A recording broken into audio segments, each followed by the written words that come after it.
नमस्कार साथियों, मैं ईश्वर कुमार महाजन आज पढ़ने जा रहा हूँ दैनिक भास्कर की मधुरिमा पत्रिका में प्रकाशित एक लेख दस्तूर कॉलम के अंतर्गत, जिसके लेखक हैं महावीर राजी जी।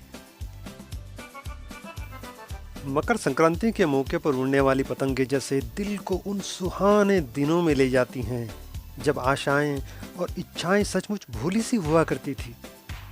नाचती पतंगों को देखकर निश्चिंतता और मस्ती से भरे हुए दिन खूब याद आते हैं। मकर संक्रांति का महीना आ गया। मकर संक्रांति यानी शीत के अवसान और बसंत के आगाज का उद्घोष करता पर्व। मकर राशि पर गोचर करते हुए सूर्यदेव इस दिन से उत्तरमुखी हो जाएंगे। भीष्म पितामह ने सूर्य के इसी उत्तरायण की प्रतीक्षा में शरशय्या की असह्य पीड़ा के बावजूद देह त्याग को रोके रखा था। इस पर्व का सबसे बड़ा आकर्षण है इससे जुड़ी पतंगबाजी की परंपरा। गुजरात, राजस्थान, हरियाणा, दिल्ली सहित देश के कई हिस्सों में पतंग उत्सव जोर शोर से मनाया जाता है। जब भी संक्रांति पर आसमान में पतंग उड़ती देखता हूँ, जहन में कभी की पढ़ी दो कहानियों की यादें ताज़ा हो जाती है। सियाराम शरण गुप्त की काकी और विश्वंभर नाथ शर्मा कौशिक की ताई। दोनों कहानियों के केंद्र में बच्चा और पतंग हैं। काकी में बच्चा दिवंगत काकी को, जो मरने के बाद ऊपर आकाश में चली गई है, पतंग के सहारे नीचे उतार लाने की मासूम जुगत बैठा रहा है। तो ताई में भतीजे से घृणा करने वाली ताई पतंग से जुड़ी एक दुर्घटना के बाद उससे प्रेम करने लगती है। दोनों ही कहानियां पतंग केंद्रित संवेदनशील व मार्मिक रचनाएं।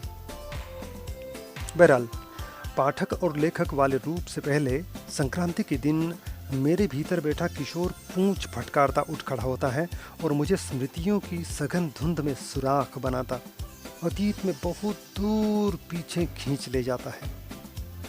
स्कूली जीवन के वे दिन, मोहल्ले का इकलौता मैदान। जनवरी लगते ही नए साल की पुखराजी धूप में वहाँ खूब पतंगे उड़ाई जाती। रंग व डिज़ाइन के आधार पर पतंगों को कैसे कैसे नाम दिए जाते।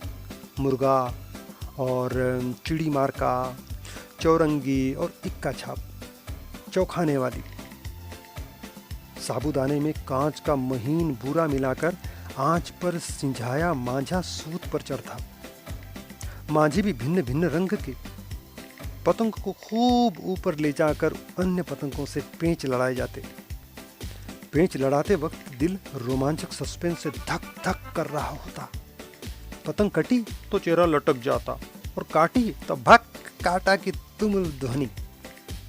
पतंग में कन्नी बांधना और आसमान में उड़ती पतंग को ठुनकी दे देकर बाएं दाएं ऊपर नीचे गोते खिलाना वैज्ञानिकी से भरा अद्भुत कलात्मक कार्य होता था जनाब। सच कहें तो स्कूल का पाठ भले समझ में ना आए, पर यह नायाब कला आसानी से भेजे में घुस जाती। सबसे ज्यादा मजा तो आता हवा में उड़ रही कटी पतंग को लूटने में। ओह, चवन्नी कीमत की पतंगों के पीछे पागलों की तरह ही भागते हम।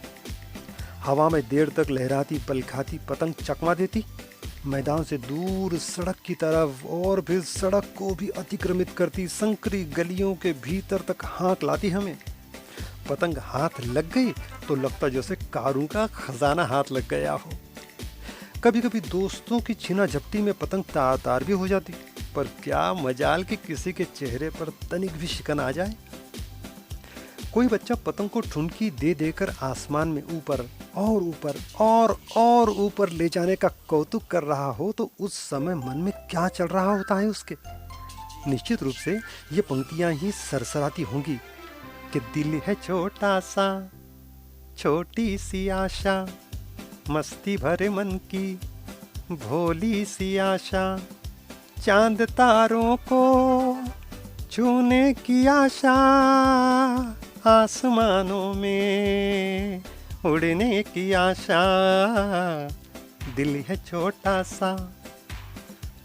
इस फिल्मी गीत से याद आया कि उन दिनों एक फिल्म आई थी भाभी, जिसका एक गाना था, चली चली रे पतंग मेरी चली रे, चली बादलों के पार। और गाना आगे और कंटिन्यू है। उन दिनों ये गाना खूब लोकप्रिय हुआ और इसकी मिठास भी जहन में रची बसी है। हाय किशोर वय की एक एक स्मृति नवजात चूजे सी ची ची करती पूरी देह यष्टि को रोमांच से भर रही है। मन भाव विवल हो रहा है, हृदय कुछ खो जाने की कचोट से भरा जा रहा है। अभी अचानक कोई देवता प्रकट होकर एक वर मांग लेने को कहे तो इन पंक्तियों से बेहतर और क्या मुराद होगी कि ये दौलत भी ले लो, ये शोहरत भी ले लो, भले छीन लो मुझसे मेरी जवानी, या कहें बुढ़ापा। दे दो संक्रांति की सुबह और संझा, वो गड्डी पतंग और सतरंगी मांझा।